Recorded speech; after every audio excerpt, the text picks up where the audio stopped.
राष्ट्रीय जनता दल के नेता आंतरिक संसाधन समिति के अध्यक्ष सह प्रदेश प्रधान महासचिव रणविजय साहू पहुंचे भागलपुर। प्रेस वार्ता के दौरान भारतीय जनता पार्टी पर जमकर साधा निशाना।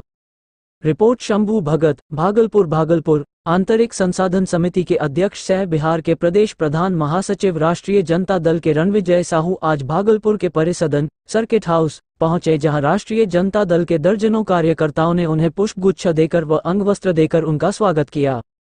आंतरिक संसाधन समिति के अध्यक्ष सह प्रदेश प्रधान महासचिव रणवीर साहू ने प्रेस वार्ता के दौरान भारतीय जनता पार्टी को जमकर निशाना साधते हुए कहा कि 2024 के चुनाव में जनता बीजेपी को मुंह तोड़ जवाब देगी और उसे पूरे भारतवर्ष से उखाड़ फेंकेगी।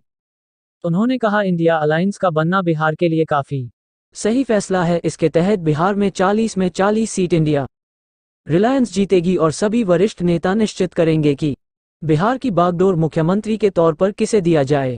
वही चिराग पासवान पर उन्होंने निशाना साधते हुए कहा कि वो लालच में भाजपा के गोद में जाकर बैठ गए हैं, ये कहीं से सही नहीं है। उनके समाज के लोगों के लिए बीजेपी आरक्षण खत्म करना चाह रही है और चिराग पासवान वैसे लोगों के साथ ही हाथ में हाथ मिला रही है। भाजपा सिर्फ हिंदू मुस्लिम को लेकर धर्म की ओछी राजनीति करते हैं। इंडिया अलायंस सिर्फ विकास की बात कर रही है। वहीं उन्होंने राष्ट्रीय जनता दल के बारे में कहा, तेजस्वी यादव लालू यादव 10 लाख युवाओं को रोजगार देने की बात कही है, वह तेजस्वी यादव ही कर सकते हैं। भाजपा और एनडीए के सभी नेता इंडिया अलायंस को देखकर घबरा गए हैं और बौखला गए हैं। जनता 2024 में जवाब देगी और देश से बाहर निकल फेंकेगी। तो बिहार के तमाम एक व्यक्ति है और एक लोग हैं, सामाजिक राजनीतिक सभी कार्यकर्ताओं का निश्चित रूप से यह आवाज होता है, यह मन में परिकल्पना होती है, लेकिन जो गठबंधन का स्वरूप बन रहा है, हमें लगता है कि बिहार के लिए अच्छा हो। कम से कम सर आप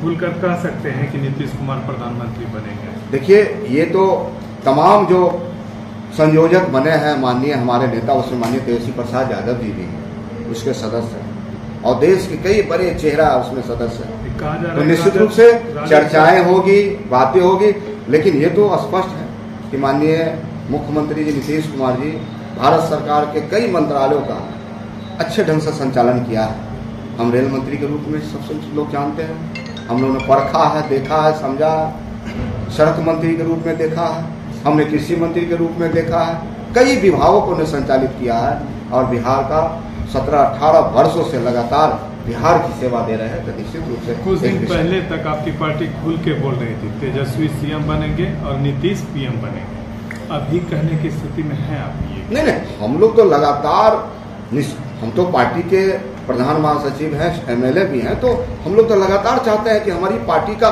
इतनी शक्तिशाली स्वरूप हो, हमारा संगठन का ढांचा इतना मजबूत हो कि हम बिहार और देश लेवल पर हमारा संगठन काम करें और हमारा लोगों को सेवा करने का काम करें। पासवान जी सत्ता के लालच में, हम तो माननीय रामविलास पासवान जी जो सामाजिक न्याय की राजनीति करते थे, तभी कुछ लोग को आगे बढ़ाते थे। और बिहार स्तंभ है और देश स्तंभ है कि चिराग पासवान कहाँ जाके बैठ गए, किनके गोद में जाके बैठ गए सत्ता के लिए।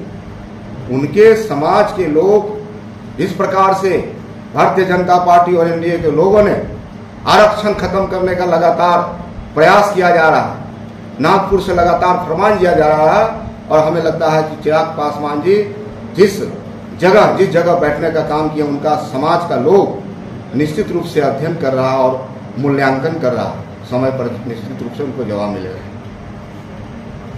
चुनाव लड़ने का मुद्दा होगा, क्या होगा? देखिए, भारतीय जनता पार्टी और एनडीए के लोग आज तक सिर्फ धर्म के नाम पर, हिंदू के नाम पर, मंदिर के नाम पर, मस्जिद के नाम पर राजनीति करने का काम किया, लेकिन पहली बार आज इंडिया का जो निर्माण हुआ है, विपक्षी एकता का जो आगाज हुआ है, माननीय नीतीश कुमार जी के नेतृत्व में, माननीय लालू प्रसाद जी के नेतृत्व में, माननीय तेजस्वी प्रसाद जी के नेतृत्व में स्पष्ट लक्ष्य है।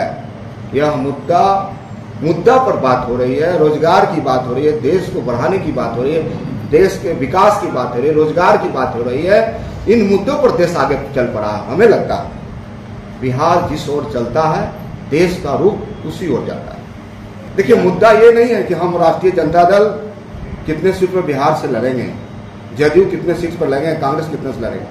मुद्दा एक है कि बिहार में 40 सीट विपक्षी एकता को एक करके इंडिया और महागठबंधन परिवार के झोली में डालना है मुद्दा बस एक है। यादव जी जो युवाओं के आइकॉन सिर्फ बिहार नहीं देश लेवल पर आज ऐसा युवा नेतृत्व किसी राजनीतिक पार्टी में नहीं है, और हमें गर्व है कि उन्होंने A to Z का नारा दिया। आज सचमुच माननीय तेजस्वी प्रसाद यादव जी ने जो A to Z का नारा दिया तो रणविजय साहू जैसा व्यक्ति भी राष्ट्रीय जनता दल जो बिहार की सबसे बड़ी पार्टी है उसका प्रधान महासचिव बनता है। तो निश्चित रूप से पूरे बिहार में नौजवान युवा में छात्र में जिस प्रकार से माननीय तेजस्वी प्रसाद यादव जी ने बिहार में मुद्दे की बात की, रोजगार की बात की, उन्होंने कहा कि 10 लाख नौजवानों को मैं रोजगार देने का काम करूं। आज हमें गर्व है कि माननीय नेता जो संकल्प लिए और उस ओर लगातार अग्रसित है और लाखों लोगों की नियुक्तियां हुई है और लाखों लोगों की नियुक्तियां प्रक्रिया में है। तो हमें लगता है कि माननीय नेता तेजस्वी प्रसाद यादव जी का जो सोच है, माननीय लालू प्रसाद यादव जी का सोच है, और जो इंडिया का निर्माण हुआ पूरी तरह से इस बिहार में 2024 के संग्राम में, चुनाव में पूरी तरह से भाजपा के और एनडीए के तमाम नेता इस गठबंधन को देख के घबराए हुए या बौखलाए हुए, और 2024 में जनता, नौजवान युवा, भागलपुर का नौजवान पूछता है, बिहार का नौजवान पूछता है कहाँ गए हमारे अच्छे दिन, कहाँ गए हमारे 2 करोड़ नौकरियां। तो हमें लगता है कि जनता ने 2024 में पूरी तरह से मन बनाया है कि इस बिहार से और देश से भाजपा को खदेड़ना है और देश और संविधान की रक्षा करना है।